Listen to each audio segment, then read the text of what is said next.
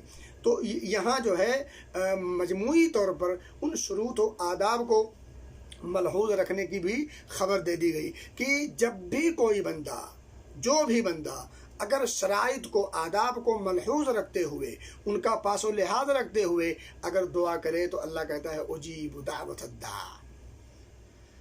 اللہ کتنا کریم ہے، کتنا رحیم ہے. اس اللہ رب العزت کو جو اتنا رحیم، اتنا کریم، اتنا لطیف، اتنا رؤوف اور رحیم، اس اللہ کو کہتے ہیں کہ اللہ ہماری نہیں سنتا. اس اللہ کو جو 70 ماؤں سے زیادہ اپنے بندوں سے پیار کرتا ہے. اللہ رب العزت نے محبت کے، رحمت کے 100 درجے بنائے ہیں، اور ان درجوں میں سے صرف ایک درجہ دنیا میں بھیجا ہے، اور اسی کا نتیجہ ہے کہ ماں اپنے اولاد سے، یا اسی طرح سے حتیٰ کہ چوپائے اپنے بچوں سے کی قدر پیار کرتے ہیں کہ وہ اپنے پاؤں کے کھر کو اپنے بچوں پر ایسے نہیں رکھتے کہ انہیں تکلیف ہو جائے. ایک درجے کا یہ عالم ہے کہ ماں کی ممتا اور ماں کی محبت مثال میں پیش کی جاتی ہے، اور 99 اللہ رب العزت نے اپنے پاس رکھے ہیں، اور وہ اپنے بندوں پر رحم و کرم کرتا ہے. اس کی محبت کا کیا عالم ہوگا. آپ کے سامنے وہ حدیث ہونی چاہیے جو کسی غزوے کے موقع پر جو باندیاں اور لونڈیاں آئی تھی، تو وہ ایک لونڈی تھی جس کا بچہ غائب ہو گیا تھا، اور اس کے تھن میں پستان میں دودھ بھرا ہوا تھا، اور بے چین، بے کل، پریشان اور مضطرب تھی. جب کسی بچے کو پاتی، پکڑ کر سینے سے لگاتی، دودھ پلانا شروع کر دیتی. اس موقع پر نبی اکرم صلی اللہ علیہ وسلم نے صحابی کو مخاطب کر کے کیا کہا تھا کہ تمہارا کیا خیال ہے کہ کیا یہ ماں اپنے بچے کو اپنے ہاتھوں آگ میں ڈالے گی؟ صحابہ نے کہا اللہ کے رسول صلی اللہ علیہ وسلم ایسا کیسے ہو سکتا ہے. اس موقع پر نبی مکرم صلی اللہ علیہ وسلم نے کیا فرمایا تھا کہ اللہ رب العزت اپنے بندوں سے اس ماں سے کہیں زیادہ محبت کرتا ہے. وہ محبت کرنے والی ذات، اس پر اتنا بڑا الزام، اتنی بڑی تہمت، اس قدر یہ ظلم کی انتہا ہے. تو میرے بھائیو اور دوستو، اللہ رب العزت اپنے بندوں کی دعائیں سنتا ہے، اور سنتا نہیں بلکہ اپنے بندوں کی دعاؤں پر بندوں کو ابھارا ہے. اور دعائیں جب بندے کرتے ہیں تو وہ خوش ہوتا ہے. بلکہ آپ یاد رکھیں، من لم یسأل اللہ یغضب علیہ، اللہ رب العزت ایسے بندوں سے ناراض ہوتا ہے، ایسے بندوں پر اس کا غضب نازل ہوتا ہے جو اس کو یاد نہیں کرتے دعاؤں میں، جو اس سے دعا نہیں کرتے، جو اس سے مانگتے نہیں، جو اس سے فریاد نہیں کرتے، جو اس سے استغاثہ اور استدعاء نہیں کرتے، جو اس سے کچھ طلب نہیں کرتے. جو لوگ اس سے نہ مانگیں، اس سے وہ ناراض ہو، اور ہم یہ کہیں کہ وہ ہماری سنتا نہیں، وہ ہماری سنتا نہیں، یہ کہاں کا انصاف ہوگا؟ یہ کون سا ایمان ہے، اور کس ایمان کی بات آدمی کرتا ہے؟ تو میرے بھائیوں اور دوستو، تو دعا کی فضیلت اور اہمیت پر یہ میں نے جو ہے کچھ بے ترتیب، بے ہنگم، بے ڈھنگم کچھ باتیں کی ہیں. ان تمام باتوں سے دعا کی اہمیت کا بھی اندازہ آپ کو ہو گیا ہوگا، اور دعا کی فضیلت کا بھی اندازہ آپ کو ہو گیا ہوگا. میرے بھائیوں اور دوستو، اسی طرح سے اگر آپ چاہیں تو میں 1-2 حدیثیں میں آپ کو پڑھ دوں، اور بلکہ میں اب میرے خیال سے کہ میں اب بات آگے نہ بڑھاتے ہوئے 2-4 جو غلط فہمیاں ہیں اس کو بیان کر دوں، وہ ساری حدیثیں اس میں آ جائیں گی. تو میرے بھائیوں اور دوستو، سب سے پہلی بات یاد رکھیں کہ جب دعا کریں تو دعا میں دعا کی قبولیت کے جو شرائط ہیں ان کو ملحوظ رکھیں. دیکھیں، دعا کے جو شرائط ہیں، جو ہر کام کا کرنے کے کچھ آداب ہوتے ہیں، کچھ شرط ہوتی ہے. آپ کو سعودی یہاں سے گھر جانا ہے تو کچھ چیزیں ضروری ہوتی ہیں.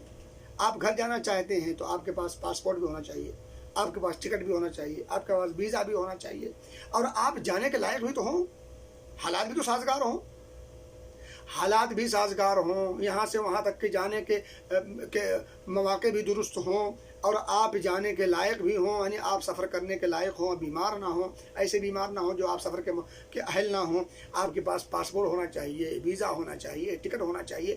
تو کیا ان تمام کے بغیر آپ کا سفر ممکن ہے؟ آپ یہاں سے وہاں جا سکتے ہیں یا وہاں سے یہاں آ سکتے ہیں؟ نہیں آ سکتے. تو جس طرح سے ہر کام کے لیے کچھ شروط ہوتے ہیں، کچھ آداب ہوتے ہیں، اسی طرح سے دعا کی قبولیت کے بھی کچھ شروط ہیں، کچھ آداب ہیں. میرے بھائیوں اور دوستو، شرائط میں سے جو بڑی اہم چیزیں ہیں وہ قابل غور ہیں. ایک تو یہ ہے کہ مخلص ہو آدمی، دعا میں مخلص ہو، صرف اور صرف اللہ رب العزت کو پکارے، اور یہ ایمان ہو کہ وہ ہماری دعاؤں کو سنتا ہے، وہ ہماری پکار کو سنتا ہے، اور وہ ہماری ان تمام چیزوں کو دیکھ رہا ہے۔ اور اسی طرح سے میرے بھائیوں اور دوستوں، یہ ایمان و یقین ہو کہ وہ ہماری پکار کا صحیح جواب بھی دے گا، اور وہ ہمارے مطالبے کو پورا بھی کرے گا، اور اس پر وہ قادر ہے۔ تو میرے بھائی دوستو، اسی طرح سے کچھ بنیادی چیزیں یہ ہیں کہ دل جمعی اور حاضر قلبی ہو۔ کچھ لوگ ہوتا ہے کہ آپ دیکھیں عام طور پر لوگ ہاتھ اٹھائے، دعا کیا، دل کہیں اور ہے، زبان کہیں اور ہے، ہاتھ کہیں اور ہے، تو اس طرح سے آدمی میں یہاں ہوں، میرا دل کہیں اور ہے، تو اس طرح سے دعا قابل قبول نہیں ہوتی۔ دیکھیں، جو دل غافل ہو، ایسے زبان سے نکلے ہوئے الفاظ کی کوئی وقعت، کوئی حیثیت نہیں ہوتی۔ آپ کو میں بتاؤں، اگر آپ میرے سامنے بیٹھے ہوں اور آپ مجھ سے گفتگو کر رہے ہوں اور کچھ چیز مجھ سے مطالبہ کر رہے ہوں، اور آپ منہ پھیرے ہوئے ہوں، منہ آپ کسی اور طرف کیے ہوئے ہوں، یا آپ میری طرف متوجہ نہ ہوں اور یوں ہی آپ بات کر رہے ہوں، تو آپ مجھے بتائیں کیا یہ ادا مجھے اچھی لگے گی یا آپ کو اچھی لگے گی؟ اب آپ بتائیں، مالک الملک کے سامنے، ارحم الراحمین کے سامنے، رب العالمین کے سامنے، اس کے سامنے آپ کھڑے ہیں اور ہاتھ پھیلائے ہوئے ہیں، کچھ مانگ رہے ہیں، دل کہیں اور ہے، ہاتھ کہیں اور ہے، زبان کیا کہہ رہی ہے آپ کو پتہ نہیں ہے۔ تو دل جمعی، حضور قلبی بھی ہونا چاہیے۔ اور اسی طرح سے میرے بھائیوں اور دوستوں، اور بہت ساری باتیں ہو سکتی ہیں، لیکن ایک بات یاد رکھیں، مکمل اعتقاد و بھروسہ اور کامل یقین کے ساتھ ساتھ روزی حلال ہو، روزی حلال ہو۔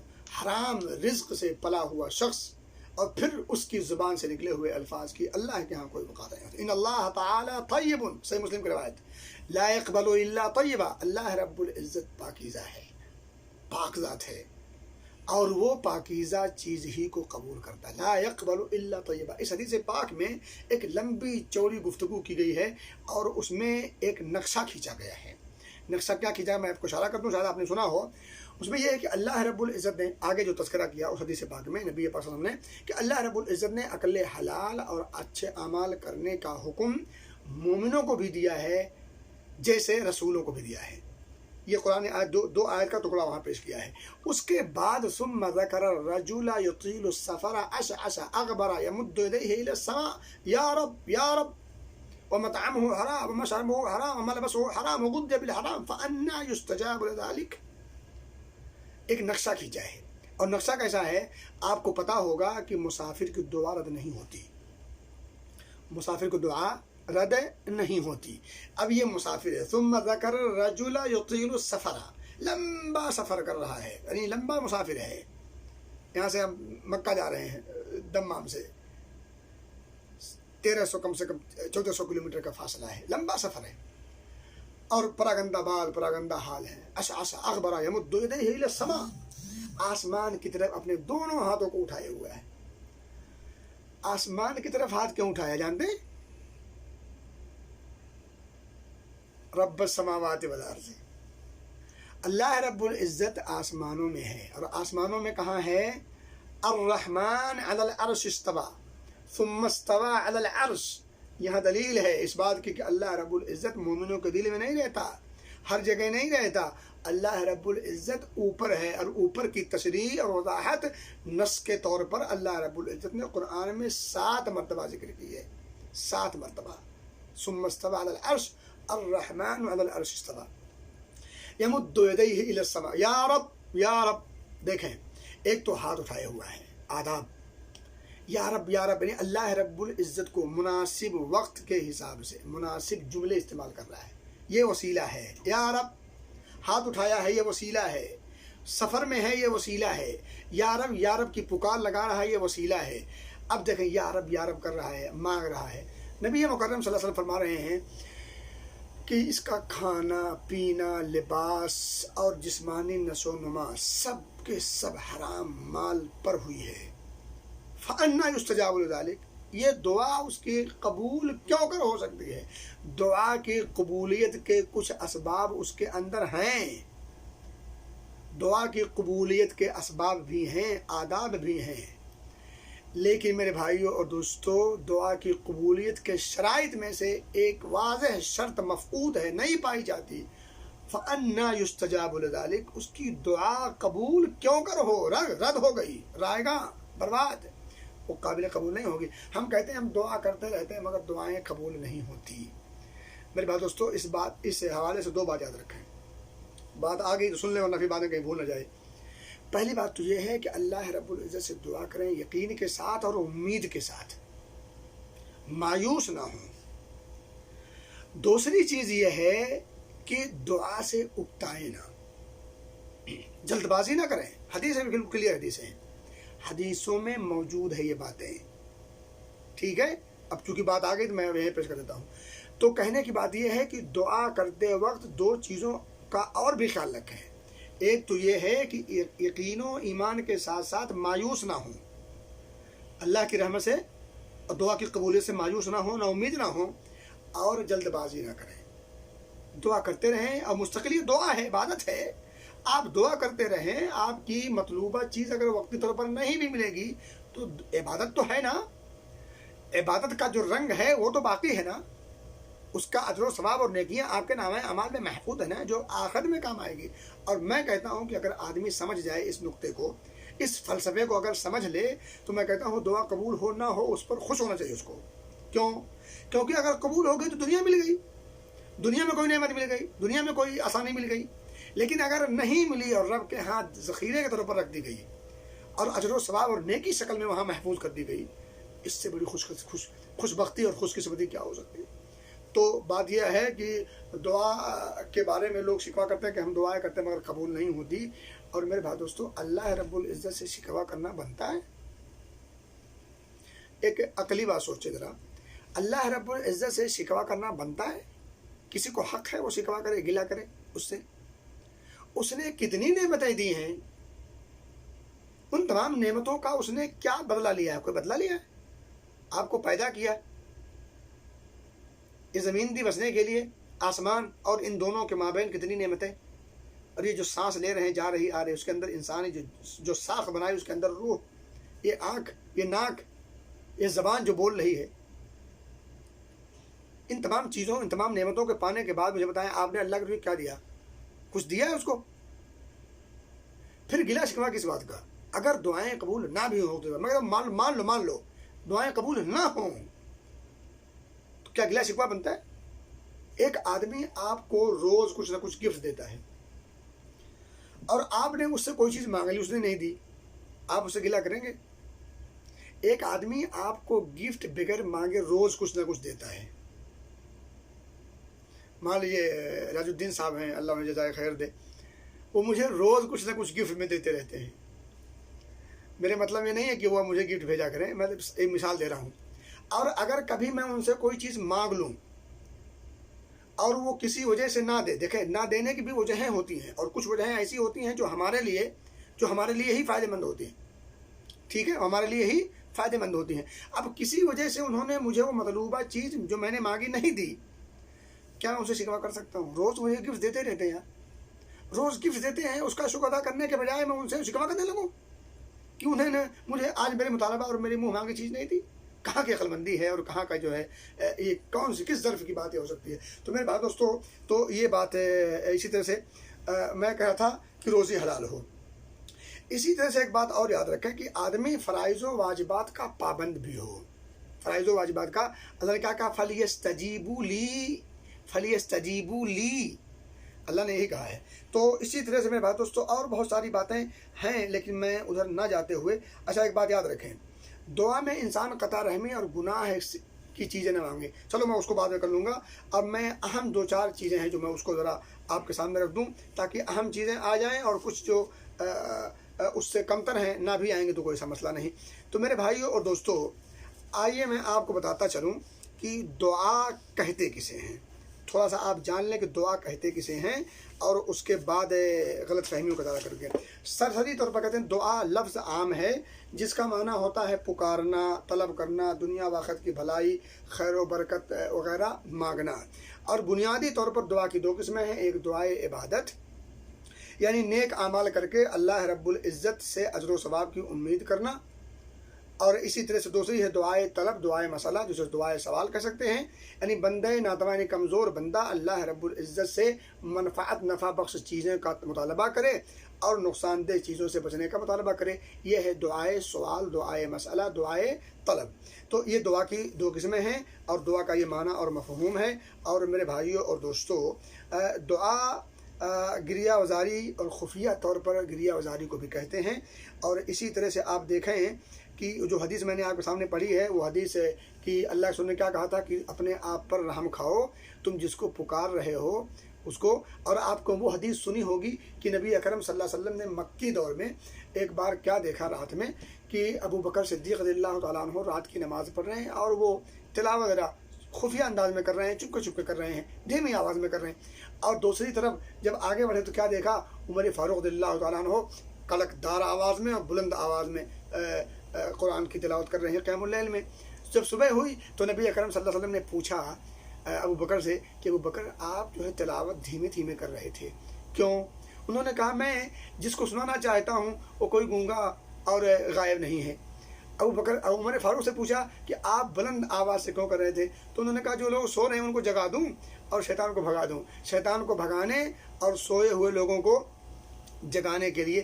تو یہاں دیکھو ایک چیز معلوم ہوتی ہے کہ اگر عمل نیک ہو، سنت سے ثابت ہو تو، اور نیت مختلف ہو سکتی ہے، مختلف نیتوں پر مختلف انداز سے ثواب ملتا ہے، لیکن دونوں کی نیتوں میں الگ الگ انداز ہے اور دونوں کو نبی اکرم صلی اللہ علیہ وسلم نے سراہا اور دونوں میں سے کسی کی نکیر نہیں کی۔ البتہ مناسب یہ ہے کہ آدمی مناسب انداز سے، متوسط انداز سے، درمیانی انداز سے تلاوت کرے۔ اگر جہری انداز میں کر رہا ہے، نہ چیخ و پکار ہو اور نہ ہی اتنا مخفی ہو کہ آدمی سن ہی اور سمجھ نہ سکے۔ تو میرے بھائی دوستو، یہ تھی دعا کے حوالے سے۔ اب آئیے میں آپ کو بتاتا چلوں کہ بعض لوگ جو دعا کرتے ہیں تو دعا کسی مسئلے میں جب گھرتے ہیں تبھی کرتے ہیں، یہ سمجھتے ہیں کہ دعا کسی مسئلے سے نکلنے ہی کا حل ہے۔ بس میں نے بتایا نا کہ دعا عبادت ہے۔ دعا آپ کسی مسئلے میں، کسی مشقت میں، کسی دقت میں، کسی پریشانی میں گھرے ہوں تب بھی، خوشحالی کے ایام میں ہوں تب بھی، ہر حال میں ہر وقت بندے کو دعا کرتے رہنا چاہیے۔ بعض لوگوں کی حالت یہ ہے، پہلی غلط فہمی پہلی کہ بعض لوگوں کی حالت اور عالم یہ ہے کہ جب وہ کسی مصیبت میں گرتے ہیں، کسی دقت اور پریشانی سے جب دوچار ہوتے ہیں تبھی صرف اللہ کو یاد کرتے ہیں اور دعا کرتے ہیں۔ یہ ان کا تصور غلط ہے اور یہ بے بنیاد عقیدہ ہے اور اسلامی عقیدے کے خلاف عقیدہ ہے۔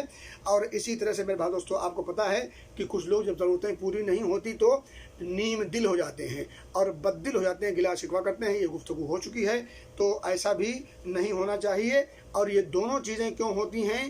کیونکہ اسلام کا صحیح تصور ان کے سامنے نہیں ہوتا ہے، جہالت کی وجہ سے ہوتی ہیں۔ تو میرے بھائیو دوستو، کچھ چیزیں عقائد کی ہوتی ہیں۔ عقائد کے معاملے میں انسان کو ان تمام چیزوں کا جاننا ضروری ہے جس سے ان کے عقیدے پر، جس سے ان کا عقیدہ مربوط ہو، اور اگر نہ جانیں گے تو اس سے عقیدے پر آنچ آئے گی۔ اس لیے دعا کے معاملے میں بھی یہ بات یاد رکھیں کہ اللہ رب العزت ہی سے دعا کرنی ہے، کیونکہ وہی عالم الغیب ہے، وہی سمیع و بصیر ہے، وہی ہر چیز پہ قدرت رکھتا ہے، قادر مطلق ہے، مختار کل ہے۔ اس کے علاوہ کسی کے اندر یہ ساری خوبیاں نہیں پائی جاتی ہیں۔ اور دوسری بات یہ ہے کہ جب انسان دعا کرتا ہے تو دعا میں ظاہر سی بات ما فوق الاسباب چیزیں مانگی جاتی ہیں۔ مثال کے طور پر آپ بیمار ہیں تو صحت یابی چاہتے ہیں، تو صحت یابی دینے والا کون ہو سکتا ہے؟ ظاہر سی بات ہے، یہ ما فوق الاسباب چیزیں ہیں۔ یہ ایک ہوتا ہے ما تحت الاسباب۔ مجھے پیاس لگی ہے، مجھے آپ سے پانی لینا ہے، میں نے بڑا پانی، ایک گلاس پانی دے دو۔ میں نے آپ سے ایک گلاس پانی مانگا، یہ آپ کے بس میں ہے، یہ آپ کے کنٹرول میں ہے، یہ آپ کے اختیار میں ہے، یہ آپ کی طاقت و قوت میں ہے۔ اس کو کہتے ہیں تحت الاسباب، یعنی اسباب کے انڈر میں رہتے ہوئے۔ ایک ہوتا ہے جو اسباب سے اوپر اٹھ جائے، کورونا وائرس جس کو پھیلا ہوا ہے، یہ وبا پھیلی ہوئی ہے، یہ مہاماری پھیلی ہوئی ہے۔ اللہ ہم سب کو محفوظ رکھے اور جلد سے جلد اس وبا اور بلا سے اللہ ہم سب کو نکالے اور اس وبا کو ختم کرے اور صحیح سالم ہمیں دوبارہ نئے سرے سے اچھی طرح سے زندگی گزارنے کی توفیق دے۔ تو میں کہہ رہا تھا کہ اسباب کو اختیار کرنا، اسباب کو ما فوق الاسباب سے کے نتیجے کے ساتھ انسان دعا کرتا ہے۔ اب ظاہر سی بات ہے، یہ عادت ہوا نا، کیونکہ شفا بچہ دینا، بیمار کرنا، بیمار سے شفا دینا، غلہ اگانا، صحت تندرستی دینا، اور اسی طرح عزت و ذلت کا مسئلہ ہے اور دیگر چیزیں ہیں، یہ سب کا سب خاصہ ہے اللہ رب العزت کا. تو یہ عبادت ہے، یہ عبادت اللہ کو چھوڑ کر کسی اور کے لیے نہیں کی جا سکتی. میرے بھائیوں اور دوستوں، اسی طرح سے جب انسان دعا کرتا ہے، اب دیکھیں ایک انسان نے دعا کی اور وقتی طور پر اس کی دعا قبول نہیں ہوئی تو اسے بددل نہیں ہونا چاہیے. کیوں؟ اب دیکھیں حدیث پاک ہے، مسند احمد کی روایت ہے اور شیخ البانی رحمۃ اللہ علیہ نے اسے صحیح کہا ہے. ابو سعید خدری رضی اللہ تعالیٰ عنہ اس کے راوی ہیں، وہ فرماتے ہیں کہ اللہ کے رسول صلی اللہ علیہ وسلم نے فرمایا کہ کوئی بھی مسلمان بندہ جب اللہ سے دعا کرتا ہے تو 3 چیزوں میں سے کوئی نہ کوئی چیز اسے ضرور ملتی ہے. ایک تو یہی کہ جو وہ مانگے وہ مل جائے. اچھا دیکھیں، جو مانگ رہا ہے اس کے ملنے میں بھی الگ الگ ٹائپ ہوتے ہیں، الگ الگ قسمیں ہوتی ہیں. کبھی کبھی ہوتا کیا ہے کہ بندہ جو مانگ رہا ہوتا، جس وقت مانگتا اسی وقت مل جاتا، جس وقت مانگا اسی وقت مل گیا. میں آپ کو بتاؤں، وہ جو 3 آدمی غار میں چھپے ہوئے تھے، بخاری کے اندر ہے واقعہ، 3 آدمی غار کے اندر چھپے ہوئے تھے. 3 آدمی کون تھے؟ وہ بزرگ معزز نہیں تھے، وہ ولی اللہ نہیں تھے، وہ انبیاء اور رسول نہیں تھے، وہ صدیقین، شہداء اور صالحین کی اعلیٰ کوالٹی والے میں سے نہیں تھے. وہ 3 عام آدمی تھے بنی اسرائیل کے. یہی سمجھ میں آتا ہے کہ اللہ رب العزت ہر ایک کی سنتا ہے، ہر وقت سنتا ہے. اب وہ قبول کرنے میں اس کی حکمت ہے، کبھی فوراً سن لیتا ہے، فوراً دے دیتا ہے، کبھی کچھ دیر کے بعد دیتا ہے، کبھی صدیوں بعد دیتا ہے، کبھی نہیں دیتا تو کبھی فوراً سن لیتا ہے. وہ کیا ہوا، غار والوں نے دعا کی، دعا کر کے فارغ ہوئے کہ چٹان ہٹ دی گئی، یہاں تک کہ کھل گئی، نکل گئے. اور کبھی کچھ دیر کے بعد دیتا ہے، کچھ دیر کے بعد دیتا ہے. میرے بھائی دوستو، غزوہ بدر کے موقع پر اللہ سے نے دعا کی، اس کے بعد لڑائی ہوئی، لڑائی کے بعد فتح حاصل ہوئی، فوراً تو نہیں ہوئی. اسی طرح سے آپ دیکھیں کبھی کبھی دعائیں ایک لمبے وقفے کے بعد قبول ہوتی ہیں. حضرت ابراہیم نے دعا کی تھی، ربنا وبعث فیہم رسولا منہم یتلو علیہم آیاتک ویعلمہم الکتاب والحکمت ویزکیہم انک انت العزیز الحکیم. اے اللہ تو ان میں سے کیا کر ایک رسول دے دینا جو تیری آیات کو پڑھے گا، سنائے گا، سمجھائے گا، لوگوں کا تزکیہ کرے گا، دعوت دین کرے گا وغیرہ، تیرے میسج، تیرے پیغام کو پہنچائے گا. نبی مکرم صلی اللہ علیہ وسلم فرماتے ہیں کہ میں حضرت ابراہیم کی دعوت کا نتیجہ ہوں، ان کی پکار کا نتیجہ ہوں، ان کی دعا کا نتیجہ ہوں. حضرت ابراہیم نے دعا کب کی تھی؟ اللہ کے رسول صلی اللہ علیہ وسلم کی پیدائش کب ہوئی ہے؟ بیچ میں لمبی صدیاں ہیں. تو کہنے کی بات یہ ہے کہ جب دعا کریں تو ضروری نہیں کہ وہ فوراً قبول ہو، ضروری بھی ہے کہ قبول ہو جائے. اللہ کی مرضی پر منحصر ہے. اللہ کی مرضی، اس کی حکمت، اس کی مشیت پر منحصر ہے. اگر اس کی حکمت تقاضا کرتی ہے تو فوراً قبول کر لے گا، حکمت تقاضا کرتی ہے کہ اس کو کچھ ڈیلے کر دیا ہے تو ڈیلے کر دیتا، تھوڑا تاخیر کر دیتا، اور اس کی حکمت تقاضا کرتی تو لمبی صدیوں کے بعد جو ہے اسے قبول کر لیتا. اور اگر حکمت تقاضا کر دی تو وہ نہیں قبول کرتا. اب جب نہیں قبول کرتا تو 2 چیزیں ہیں، یا تو آنے والی مصیبت کو اللہ ٹال دیتا ہے، اسی کے مثل. کبھی کبھی آپ دیکھیں آدمی ایسی جگہ سے بچ کے نکل جاتا ہے جہاں سے اس کے وہم و گمان. آپ دیکھیں کبھی کبھی کتنا برا بھیانک ایکسیڈنٹ ہوا ہوتا ہے، گاڑی دیکھ کر کے آدمی یہ تصور کرتا ہے کہ اس کے اندر رہنے والے جتنے بھی رہے ہوں گے ایک بھی نہیں بچے ہوں گے، لیکن وہ بچ جاتے ہیں. تو ظاہر سی بات ہے یہ دعائیں کبھی کام کرتی ہیں اور یہ آنے والی مصیبتوں کو بھی ٹال دیتی ہیں. اسی طرح سے اگر آنے والی مصیبت بھی نہیں ٹلی، دعا بظاہر آپ کی قبول ہوتی نہیں دکھی، تو وَإِمَّا أَن يَدَّخِرَهَا لَهُ، اللہ رب العزت اسے اس کے لیے ذخیرہ بنا لیتا ہے اور اسے نام اعمال میں بطور نیکی اجر و ثواب کو لکھ دیتا ہے. تو معلوم یہ ہوا کہ بددل نہیں ہونا چاہیے، اور اگر دعا قبول نہ ہو تو نا امید بھی نہیں ہونا چاہیے، اور یہ خوش ہونا چاہیے کہ کچھ نہ کچھ معاملہ ضرور ہے. البتہ وہیں ساتھ ہی ساتھ ذہن میں بھی رہے کہ وہ یہ بھی چیک کریں کہ کیا دعا کی جو شرائط ہیں، اس کے جو قبولیت کے جو آداب ہیں، ان تمام چیزوں کو ملحوظ رکھا گیا ہے یا نہیں. اگر اس میں کمیاں ہیں تو ان کمیوں کو پورا کر لیں، اور اس کے بعد بھی اگر قبول نہیں ہوتی دکھ رہی ہے تو سمجھ جائیں یا تو کوئی آنے والی مصیبت ٹلنے والی ہے، یا اللہ رب العزت نے مزید کرم کرتے ہوئے اس کو ذخیر آخرت بنا دیا ہے. تو میرے بھائیوں اور دوستو، اسی طرح سے آپ یہ بھی دیکھیں کہ کچھ لوگ کہتے ہیں کہ اللہ رب العزت دعا کو سنتا نہیں بغیر وسیلہ کے. دعا اور وسیلہ ان دونوں کو وہ لازم اور ملزوم سمجھتے ہیں.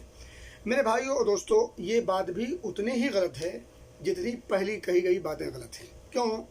اللہ رب العزت نے تقریباً 70 مقامات پر اپنے مومن بندوں کو دعا کے حوالے سے ابھارا ہے، اور کسی ایک موقع پر بھی اللہ رب العزت نے ربنا کے علاوہ یا اللہم کے علاوہ کسی اور مروجہ اور مرسومہ وسیلہ کا تذکرہ نہیں کیا. تذکرہ وسیلہ کا نہیں کیا. کیا کیا؟ ربنا آمنا، ربنا اننا سمعنا، ربنا اغفر لنا ولاخواننا، ربنا اغفر لنا ذنوبنا واسرافنا، ربنا لا تحمل علينا اسرا، ربنا ولا تحملنا ما لا طاقة لنا به، واعف عنا واغفر لنا وارحمنا وانصرنا، ربنا اغفر لنا ولاخواننا، ربنا لا تجعلنا فتنة للكفر واغفر لنا ربنا. میرے بھائی دوستو، کیا ہے سب؟ ربنا آتنا فی الدنیا حسنہ وفی الآخرۃ حسنہ وقنا عذاب النار. تو کہنے کی بات یہ ہے دعا اور وسیلہ، ہاں جو جائز وسیلہ ہے اس میں موجود ہے. جائز وسیلہ کا انکار نہیں کرتے، جائز وسیلہ ہے، ہم اس کو مانتے ہیں. ربنا یہ وسیلہ ہے. عاجزی انکساری کے ساتھ دعا کرنا یہ وسیلہ ہے. اپنی حاجت کو، مصیبت کو اور اپنی کمزوری کو پیش کرنا یہ وسیلہ ہے. اللہ رب العزت کے مناسب نام سے اس کو پکارنا یہ وسیلہ ہے.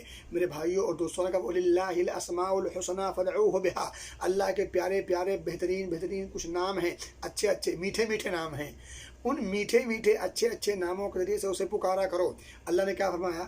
اللہ کے کتنے نام ہیں؟ هو اللہ الذی لا الہ الا هو الملک القدوس السلام المؤمن المہیمن العزیز الجبار المتکبر، اور بہت سارے نام ہیں. اور آپ نے وہی حدیث یاد کی سنی ہوگی، حضرت عبداللہ ابن مسعود سے مروی ہے، لمبی حدیث ہے. اللہم انی عبدک وابن عبدک وابن امتک ناصیتی بیدک ماض فی حکم عدل فی قضاؤک. اور آگے ہے اسألک بکل اسم هو لک سمیت به نفسک او انزلته فی کتابک او علمته احدا من خلقک او استأثرت به فی علم الغیب عندک ان تجعل القرآن ربیع قلبی. اللہ رب العزت نے اللہ رب العزت سے بندے نے کتنی چیزیں گنائی. اللہ میں تیرا بندہ ہوں، تیرے بندے کا بیٹا ہوں، تیرے بندی کا بیٹا ہوں، میری پیشانی تیرے ہاتھ میں، تیرا حکم ہی سب کچھ ہے، تیرے حکم کے جو کچھ تیرا حکم ہے وہ عدل کے مطابق ہے. اللہ میں تجھ سے ان ناموں سے سوال کرتا ہوں جو نام جن ناموں سے تو نے اپنے آپ کو منسوب کیا ہے، اور ان ناموں کے ذریعے سوال کرتا ہوں جن ناموں کو تو نے اپنی کتاب میں نازل کیا ہے. ان ناموں کے ذریعے سے بھی سوال کرتا ہوں، مانگتا ہوں جن ناموں کی خبر تیرے بندوں میں سے کسی بندے نے ہمیں دی ہے، یا جو نام تو نے غیب میں محفوظ کر رکھا ہے. معلوم یہ ہوا کہ اللہ رب العزت کے نام صرف 99 نہیں ہیں، بہت تیرے انگنت بے شمار نام ہیں. البتہ اس حدیث پاک میں 99 کا تذکرہ ہے کہ 99 جس نے یاد کیا، یہ 99 یعنی 99 ناموں کو کھوجیں، اس کے معنی اور مفاہیم پر غور کریں، ایمان کو اس سے جلا بخشیں، ایمان کو اس سے جو ہے مہمیز لگائیں، اور ایمان کی خوبی اس سے آپ کے اپنے ایمان میں تازگی آئے. تو اس طرح سے 99 ناموں کو سمجھ کر اس کے مطابق اپنے ایمان و عقیدے کو کرنے پر اگر کوئی کر لے دخل الجنت، جنت کا سرٹیفکیٹ ہے. لیکن اس حدیث سے مطلب یہ ہرگز نہیں کہ 99 ہی صرف نام ہیں. ٹھیک ہے؟ تو کہنے کی بات یہ ہے کہ اللہ رب العزت سے وسیلہ لگا کر کے دعا کرنا، اس کا کوئی انکار نہیں کرتا. لیکن یہ جو مروجہ جو وسیلہ ہے جو ہمارے بر صغیر پاک و ہند و پاک میں پایا جاتا ہے، یا اسی طرح سے کیا نام ہے نیپال اور بنگلہ دیش وغیرہ میں پایا جاتا ہے، بر صغیر خصوصاً جو پہلے والا ملا کر کے، اس کی گنجائش نہیں ہے. کیوں؟ نبی اکرم صلی اللہ علیہ وسلم کی میں نے بتایا کہ تقریباً 700 احادیث ہیں جو صحیح حدیثیں ہیں دعاؤں کی. ان میں سے کوئی ایک دعا ایسی نہیں جس دعا کو نبی اکرم نے خاص کیا ہو کہ یہ دعا مقرب بندے کریں گے، یہ دعا میڈیم درجے کے بندے کریں گے، یہ دعا جو گنہگار ہیں وہ کریں گے. ایسا کہیں نہیں سکھایا. کیا سکھایا؟ آپ کو مسائل میں آپ بیمار ہیں، یہ دعا کیجئے. آپ قرض کے تلے دبے ہوئے ہیں، یہ دعا کیجئے. اب وہ کون لوگ ہیں؟ عام ہے، عام بھی ہے، خاص بھی ہے. عام لوگ بھی کریں، خاص بھی کریں، ہم اور آپ جیسے گنہگار لوگ بھی کریں، کوئی حرج کی بات نہیں. مسجد میں داخل ہوں گے تو دعا کیا کریں گے؟ اللہم افتح لی ابواب رحمتک. تو یہ جو دعا کر رہا ہے انسان، اگر وہ عام لوگوں کی دعائیں بغیر وسیلے کے، عبد القادر جیلانی کے وسیلے کے، نبی اکرم صلی اللہ علیہ وسلم کے طفیل صدقے سے اگر قبول نہیں ہوگی تو پھر مجھے بتائیں اللہم افتح لی ابواب رحمتک یہ کہہ کر کے کیا اللہ کے رحمت کے دروازے کھلیں گے؟ آپ کہو گے نہیں. تو پھر نبی اکرم صلی اللہ علیہ وسلم نے یہ دعا سکھلائی کیوں؟ عام کیوں سکھلائی؟ جب عام لوگوں کی دعا قبول ہی نہیں ہوگی، عام لوگوں کے رحمت دروازے نہیں کھلیں گے تو کیوں سکھلائی؟ یہ نبی اکرم پر اعتراض ہے، نبی اکرم پر اعتراض ہے، گنجائش نہیں، ایمان خطرے میں پڑ جائے گا. اور اگر آپ کہتے ہیں کہ کھلے گا تو ہم بھی تو کہتے ہیں کھلے گا، تو وہ عام ہے، تو عام لوگوں کے لیے ہے. تو میرے بھائی دوستو، میں کہہ رہا تھا کہ قرآن کو آپ پڑھیں، حدیث مصطفیٰ کو آپ پڑھیں، اور اللہ نے کیا کہا؟ وَإِذَا سَأَلَكَ عِبَادِي عَنِّي فَإِنِّي قَرِيبٌ. میرے بندوں میں عام رکھا، وہاں خاص نہیں کیا.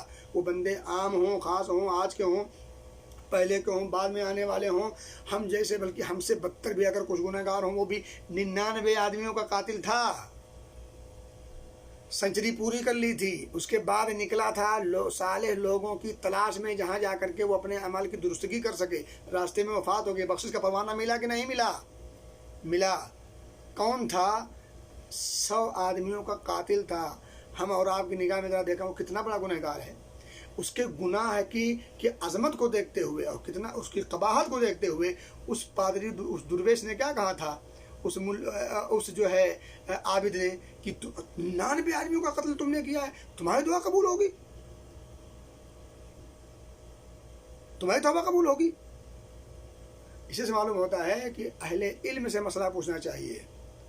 عابد الگ ہے اور عالم الگ ہے. عالم اور عابد میں زمین و آسمان کا فرق ہے. عابد اور عالم ان دونوں کا آپس میں جوڑ نہیں ہے. البتہ عالم عابد ہو سونے سہاگا ہے. اللہ ہم سب کو علم کے ساتھ عمل کے لیے توفیق دے. تو میرے بھائی دوستوں، میں کہہ رہا تھا کہ تمام انبیاء نے جو دعائیں کی ہیں قرآن میں موجود ہیں، وہ ساری کی ساری دعائیں لا الہ الا انت سبحانک انی کنت من الظالمین وسیلہ ہے. لا الہ الا انت، اللہ رب العزت کی وحدانیت اور ہر قسم کے عیوب و نقائص سے منزہ مبرہ ہونے کا اقرار کہ اللہ تو ہر قسم کے عیوب و نقائص سے منزہ مبرہ پاک ہے. سبحانک، تیری ذات پاک ہے شرک کی گندگی سے، آلائش سے، اور اس کی جو ہے قباحت سے. اسی طرح سے ہر قسم کے نقائص اور عیوب سے منزہ اور مبرہ اور پاک اور صاف ہے، اور تو ہی لائق عبادت ہے. انی کنت من الظالمین، ظالم تو میں تھا. اللہ نے کیا کہا؟ فَاسْتَجَبْنَا لَهُ وَنَجَّيْنَاهُ مِنَ الْغَمِّ. ہم نے ان کی پکار کو سنا ہی نہیں بلکہ انہیں اس غم سے نجات بھی دے دیا. وَكَذَلِكَ نُنْجِي الْمُؤْمِنِينَ. اللہ کہتا ہے کہ اسی طرح سے ہم مومنوں کو نجات دیتے ہیں. مومنین کا لفظ ہے، مومنین وہ عام قسم کے ہوں، خاص قسم کے ہوں، ہر مومن اس میں شامل ہے. ہر مومن اگر اللہ رب العزت سے وہ جائز وسیلے کو سامنے رکھتے ہوئے، اور میں بتا دوں جائز اور ناجائز وسیلہ کی ایک مثال دے دوں آپ کو، بڑی بھوڑی مثال ہے. بھوڑی اس لیے جلدی سمجھ میں آئے گی. مثالیں بہت ساری دے سکتی ہیں. ایک مثال تو یہ ہے کہ آپ کو بھوک لگی ہے، آپ کو بھوک مٹانی ہے، تو ایک یہ ہے کہ آپ حلال طریقے سے کوئی چیز کھا لیں، حلال طریقے سے کوئی چیز حاصل کریں، کھا لیں، بھوک مٹ جائے گی. ایک یہ ہے کہ آپ نے ان کا دیکھا، اٹھایا، کھا لیا، حرام ہے، بھوک تو مٹی. بھوک مٹانے کا وسیلہ تھا وہ صحیح جس سے آپ نے بھوک مٹائی ہے، لیکن وہ حرام تھی آپ کے لیے. اسی طرح سے میرے بھائی دوستو، وسیلہ میں بھی کچھ چیزیں جائز ہیں، کچھ چیزیں حرام ہیں، اور کچھ اس حد تک حرام ہیں جو شرک تک پہنچتی ہیں. اگر کوئی آدمی وسیلہ لگاتا ہے نبی اکرم صلی اللہ علیہ وسلم کے، اللہ کے رسول صلی اللہ علیہ وسلم آپ ہماری دعاؤں کو قبول کیجئے، یہ شرک ہے. اگر ڈائریکٹ کوئی کہتا ہے یا عبد القادر جیلانی شیئا للہ، عبد القادر جیلانی ہمارے مسائل کو حل کیجئے، شرک ہے. اس ایمان و عقیدے اور اعتقاد کے ساتھ اگر کوئی شخص وفات پا جائے تو اب ہمیشہ مخلد فی النار ہوگا، اور بغیر حساب و کتاب کے جہنم ہوگا. انہ من یشرک باللہ فقد حرم اللہ الجنہ ومأواہ النار. میرے بھائی دوستو، تو میں کہہ رہا تھا کہ بغیر وسیلہ کہ اللہ رب العزت دیکھیں، دعا اور دوا اس میں فرق بھی ہے. دعا اور دعا جو ہوتی ہے وہ ما فوق الاسباب ہوتی ہے، دعا ہوتی ہے تحت الاسباب ہوتی ہے، اور دوا کرنے کا جو دوا ہوتی ہے تحت الاسباب ہوتی ہے، اور اس کا حکم شریعت نے دیا ہے. اور جب انسان دوا کھاتا ہے تو اعتقاد یقین ہوتا ہے کہ شافی وہ ہے، دوا کھانے کا حکم اس نے دیا ہے، مگر اس کے باوجود اس دوا میں شفا اس نے رکھی ہوگی تو شفا ہوگی، اس کی چاہت اور منشا ہوگی تو ہوگی، ورنہ نہیں ہوگی، یاد رکھیے۔ تو وسیلہ اور دعا یا دوا کو وسیلہ سمجھ کر کے گڑبڑ کرنا اور اسے جو ہے خلط ملط کرنا، اس کو وہم ڈالنا، اس وسیلے میں ڈالنا، یہ بے بنیاد باتیں ہیں۔ یہ 2-3 باتیں ہوئیں، اور اسی طرح سے دوستوں میں آخری بات آپ کو بتا دوں جو بڑی سب سے زیادہ اہم ہے، وہ بات بیان کر کے میں بات ختم کر دوں، بات میرے خیال لمبی ہو گئی، لیکن بہرحال کچھ لوگ کہتے ہیں کہ اللہ رب العزت گنہگاروں کی دعا قبول نہیں کرتا۔ اس میں تقریباً بات آ گئی ہے، لیکن میں تھوڑا سا صحیح طور پر اور واضح کر دوں۔ کیا کہتے کہ اللہ گنہگاروں کی دعا قبول نہیں کرتا؟ یہ اللہ پر بہت بڑا بہتان ہے، اور اس عقیدے کی وجہ سے اللہ رب العزت سے انسان کا رشتہ کٹ جاتا ہے۔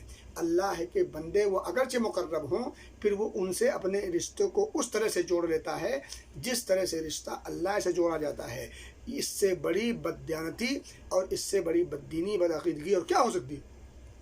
تو میرے بھائی دوستو، میں آپ کو بتاؤں کہ انبیاء میں، انسانوں میں، مخلوقات میں سب سے بڑے، ظاہر سی بات ہے، انبیاء ہوتے ہیں، اور انبیاء میں جو سب سے زیادہ اہم ہیں وہ 5 ہیں، نوح، ابراہیم، موسیٰ، عیسیٰ اور نبی پاک صلی اللہ علیہ وسلم۔ اور ان 5 میں جو سب سے اعلیٰ ہیں ہمارے نبی محمد رسول اللہ صلی اللہ علیہ وسلم، وہ ہیں۔ اب میں ذرا آپ کو بتاتا ہوں ان تینوں کیٹیگری میں سے آپ کو بتاؤں۔ حضرت آدم کا قصہ آپ کے سامنے ہے، دعا کی ربنا ظلمنا انفسنا، ٹھیک ہے، دعا قبول ہو گئی۔ اب میں آپ کو بتاؤں کہ کچھ انبیاء ایسے ہیں جنہوں نے دعا کی اور قبول نہیں ہوئی، قرآن میں ہے، میں قرآن کی بات کر رہا ہوں۔ حضرت نوح نے اپنے بیٹے کو جب ڈوبتا ہوا دیکھا تو کیا دعا کی تھی؟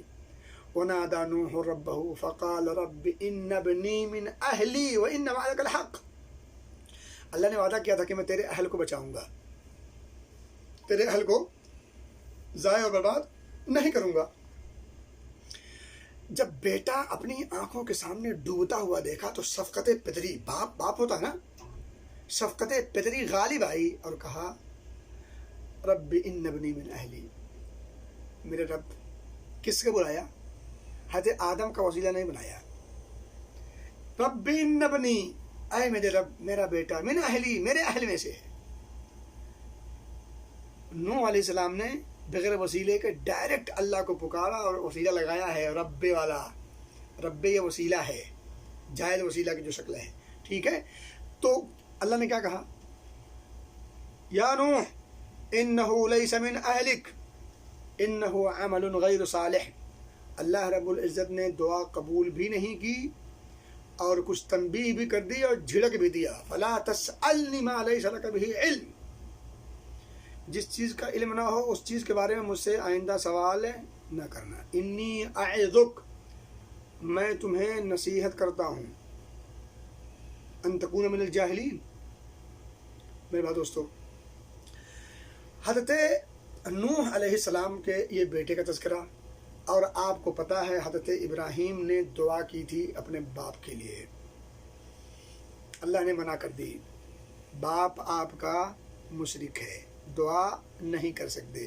اور آپ کو وہ پتہ ہوگا، وہ حدیث شاید کسی نے کہیں آپ نے سنی ہو کبھی، اللہ رب العزت قیامت کے دن ان کے ابو کو، ان کے باپ کو بجو کی شکل میں لا کر کے ان کے سامنے بجو کی شکل دے دے گا اور کھینچ کر کے جہنم میں، فرشتوں کو حکم ہوگا کہ اس کو ٹانگ کھینچ کر کے جہنم میں ڈھکیل دو۔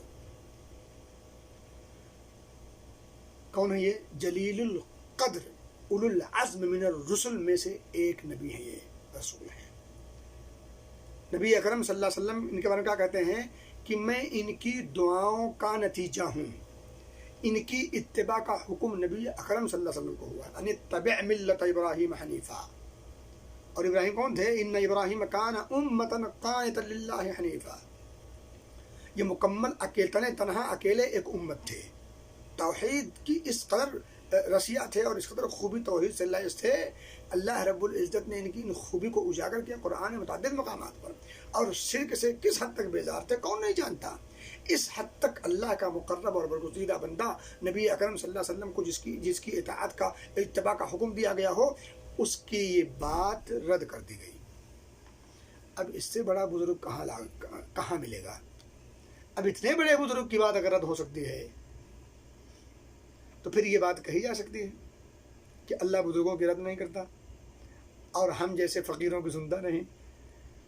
ہم جیسے فقیروں کی بھی سنتا ہے، ہم جیسے فقیروں کی رد بھی کرتا ہے، بڑے بڑے بزرگوں کی بھی سنتا ہے، بڑے بڑے بزرگوں کی بھی رد کر دیتا ہے۔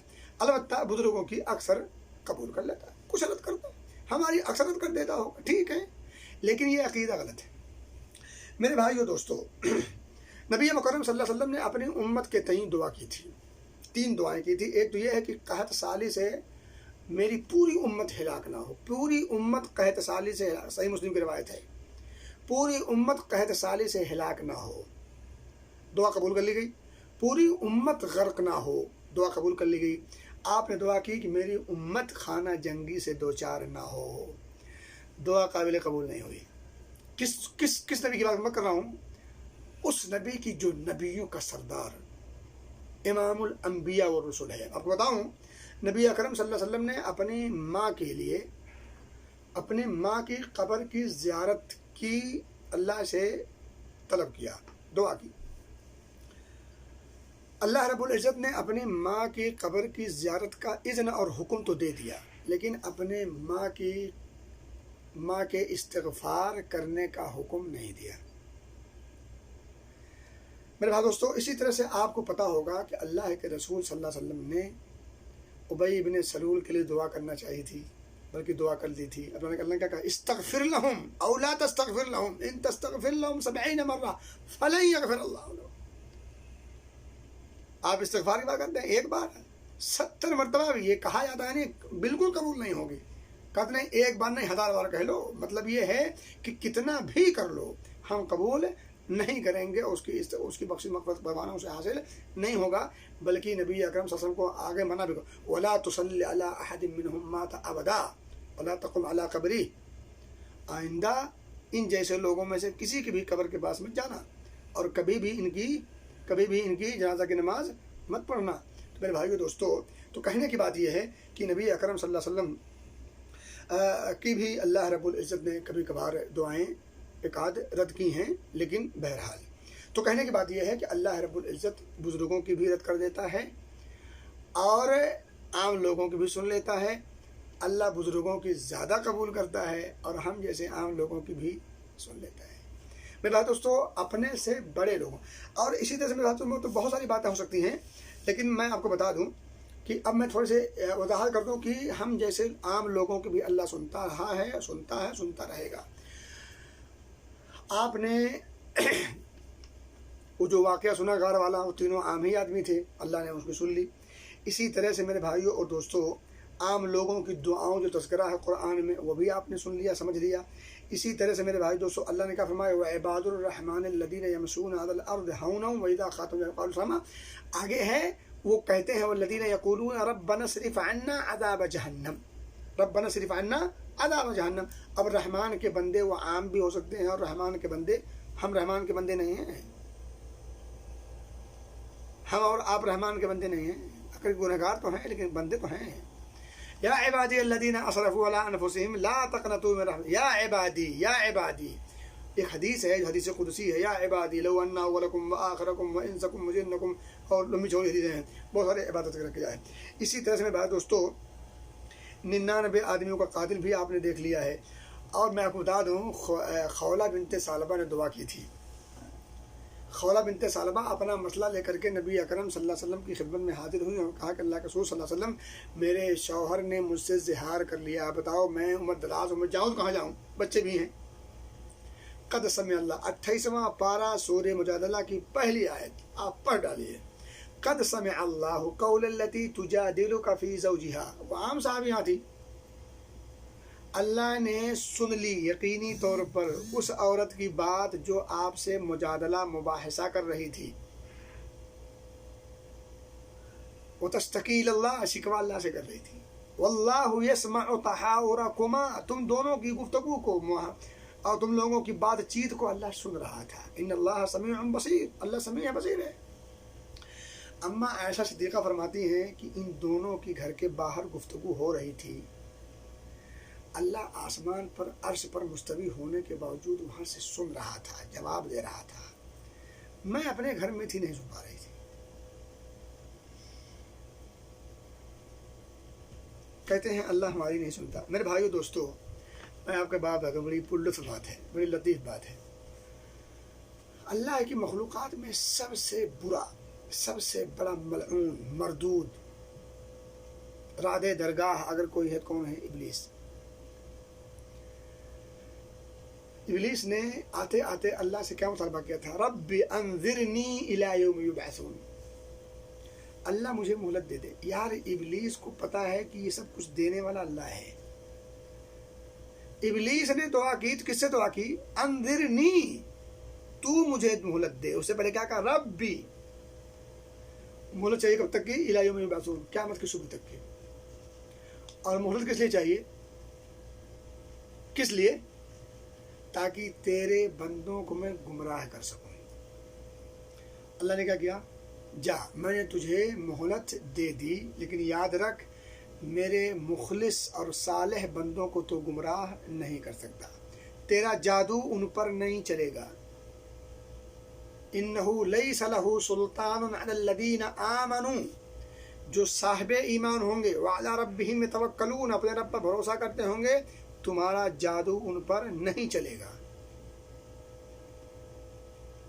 سمجھ میں بات آئی؟ کچھ نہیں آئی؟ میرے دوستو، تو میں کہہ رہا تھا کہ اللہ کے رسول صلی اللہ علیہ وسلم کی لائی ہوئی شریعت کو قرآن کی شکل میں، جو حدیث کی شکل میں جو موجود ہے، ان کو اگر آپ بغور پڑھیں گے تو آپ کو یہ اندازہ ہوگا کہ دعا عبادت ہے، اور اللہ رب العزت سے دعا کرنا ضروری بھی ہے، خوشحالی کے حالات میں ہو تب بھی، بدحالی کے حالات میں ہو تب بھی، بلکہ دعا کرنے سے اللہ خوش ہوتا ہے، نہ کریں تو ناراض ہوتا ہے۔ دعا کرنے کا وقت انسان کو دعا کے شروط، ان کے آداب کو ملحوظ رکھنا، ان کو بجا لانا یہ ضروری ہوتا ہے تاکہ دعائیں قبول ہو جائیں۔ اسی طرح سے ان کے کچھ اوقات ہیں، کچھ آداب ہیں، کچھ ممنوعات ہیں، کچھ اسباب ہیں، ان تمام چیزوں کو بھی ملحوظ رکھنا چاہیے۔ اسی طرح سے آدمی کو دعا کرتے وقت ڈھارس کے ساتھ رہنا چاہیے، ایمان و یقین ہونا چاہیے، اور اللہ رب العزت کی ذات پر ذات سے امید لگانا چاہیے، نہ امید، مایوس نہیں ہونا چاہیے، جلد بازی نہیں کرنی چاہیے۔ اور اگر دعا وقتی طور پر قبول ہوتی نظر نہ آئے تب بھی اس میں خیر ہی کا پہلو ہے، اور کہیں نہ کہیں وہ آپ کے لیے فائدہ مند ہے، دنیاوی طور پر بھی یا اخروی طور پر بھی۔ اور اس کے باوجود آپ اپنے دعا میں اپنے اعمال پر اور اپنے ایمان و عقائد اور دعا کے شروط و آداب پر بھی نظر ثانی کر لیں کہ کہیں ایسا نہ ہو ہم سے ہی کوتاہیاں ہو رہی ہوں۔ میرے بھائی دوستوں، میں آپ کو بتا دوں، کبھی کبھی آپ دیکھیں آپ کے پاس موبائل ہے نا، موبائل میں آپ اگر سم نہ لگائیں تو کام نہیں کرتا۔ بغیر سم کے اگر آپ لگائیں کسی کو فون چلے گا، اور اگر سم لگی ہو تو کبھی کبھی ہوتا ہے کہ آؤٹ گوئنگ صرف ہوتی ہے، کبھی کبھی انکمنگ صرف ہوتی ہے۔ کیوں آخر؟ کبھی کبھی آپ دیکھیں اس میں آؤٹ گوئنگ انکمنگ سب ہو سکتی ہے کہ اس میں بیلنس نہیں ہوتا، کبھی کبھی آپ دیکھیں اس میں سب کچھ صحیح ہے لیکن موبائل خراب ہو گیا، کبھی کبھی نیٹ ورک خراب ہو جاتا ہے۔ تو سب کچھ مطالعہ کرنا چاہیے ہمیں، چیک کریں کہیں اس میں بیلنس تو نہیں ہے۔ کبھی کبھی ایسا ہوتا ہے کہ سب کچھ صحیح ہے، بیلنس بھی ہے، نیٹ ورک بھی ہے، سم بھی درست ہے، آؤٹ گوئنگ انکمنگ سب کچھ صحیح ہے، لیکن نمبر آپ نے غلط لگا دیا۔ کبھی نمبر تو صحیح لگایا، کوڈ غلط لگا دیا۔ اب آپ بتائیں، فون نہیں لگ رہا تو آپ کہو گے فون نہیں لگتا، اس کا نمبر غلط ہے یا اس کا وہاں پرابلم ہے؟ نہیں، کبھی کبھی بلکہ اکثر پرابلم یہاں ہوتی ہے، اپنے یہاں ہوتی ہے۔ اور آدمی سمجھتا ہے، آپ نے کبھی کبھی فون لگایا اس نے جواب نہیں دیا تو آپ سمجھتے ہیں دیکھو میں نے فون کیا اس نے جواب نہیں دیا۔ تو جواب نہیں دیا، ہو سکتا ہو باتھ روم میں ہو سکتا ہو سو رہا، ہو سکتا ہو کسی اہم کام میں مشغول ہو سکتا موبائل اس کے پاس نہ ہو سکتا موبائل سائلنس میں ہو، بہت اچھی باتیں ہو سکتی۔ تو آپ اس سے سمجھ سکتے ہیں کہ اللہ رب العزت کو جب آپ پکاریں تو آپ چیک کریں کہ کیا سارے شرائط آپ کے پاس ملحوظ ہیں، اور اگر شرائط ملحوظ ہیں پھر بھی قبول نہیں ہو رہے ہیں تو ہو سکتا ہو اللہ کی کوئی حکمت ہو۔ تو اسی طرح سے یہ بھی اعتقاد رکھیں کہ اللہ رب العزت ہم سب کی دعائیں سنتا ہے، ہم سب کی دعائیں کو قبول فرماتا ہے، اور وہ اپنی منشا، اپنی حکمت کے تحت اسے عطا کرتا ہے۔ اللہ رب العزت بزرگوں کی دعائیں بھی اپنی حکمت اور منشا کے تحت کبھی کبھی رد کر دیتا ہے۔ تو یہ عقیدہ ذہن سے نکال دیں کہ وہ ہماری سنتا نہیں اور ان کی رد نہیں کرتا، کیونکہ یہ عقیدہ رکھنے سے ایک انسان اللہ رب العزت سے اپنے رشتے کو کاٹ لیتا ہے، اللہ رب العزت سے بددل ہو جاتا ہے، اس سے اس کی جو ہے اس کا جو تعلق ختم کر لیتا ہے، اور وہ تعلق جو ایک بندے کا اللہ سے ہونا چاہیے وہ تعلق انسان اللہ سے کاٹ کر اپنے جیسے یا کسی اہم یا خاص مقرب بندے سے اپنے رشتے کو جوڑ لیتا ہے، جس سے انسان اپنے ایمان و عقیدے سے ہاتھ دھو بیٹھتا ہے اور شرک اور کفر جیسی گندگی میں اپنے آپ کو ڈھکیل لیتا ہے۔ یہ تھی چند کچھ بے ترتیب باتیں۔ اللہ سے دعا ہے کہ اللہ رب العزت ہمیں دعا کے مقام کو، اس کی اہمیت کو سمجھنے کی توفیق دے، اور اس کی فضیلت اور اس کی افادیت کو سامنے رکھنے کی توفیق دے، اور پھر ہمیں اللہ رب العزت میں ہر حال میں دعائیں کرنے کی توفیق دے، اور اللہ ہماری دعاؤں کو قبول فرما، اور ہمارے دعا کے حوالے سے جو کچھ ہمارے اندر بدعقیدگیاں اور غیر اسلامی تصور پائے جاتے ہیں، اللہ ان تمام باطل تصورات کو اور غیر اسلامی تصورات کو ذہن سے کھوچنے کی توفیق دے، اور جو اسلامی تصورات ہیں انہیں سمجھنے کی، پرکھنے کی توفیق دے، اور ان پر حفظ جاں اور ان پر عمل پیرا ہونے کی توفیق دے، آمین۔ وآخر دعوانا ان الحمد للہ رب العالمین۔ السلام علیکم ورحمۃ اللہ وبرکاتہ۔